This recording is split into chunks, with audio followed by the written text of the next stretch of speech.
నువ్వు దేని మీద ఉంచావు? అతను దేని మీద కూర్చున్నాడు? నువ్వు దేని మీద డబ్బులు ఉంచావు?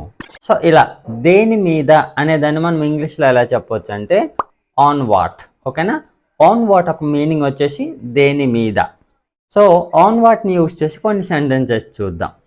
నువ్వు దేని మీద రిమోట్ పెట్టావు? On what did you put the remote? నువ్వు దేని మీద రిమోట్ ఉంచావు?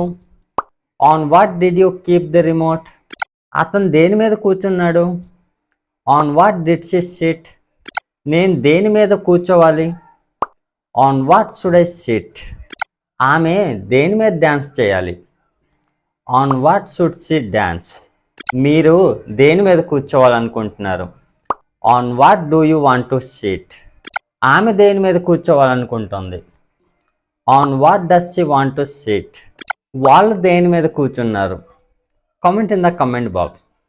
సో ఆన్ వాట్ని యూజ్ చేసి మన డైలీ లైఫ్లో సింపుల్గా ఇలాంటి సెంటెన్స్ అనేవి ఫ్రేమ్ చేయొచ్చు. సో ఆన్ వాట్ ఒక మీనింగ్ ఏంటి?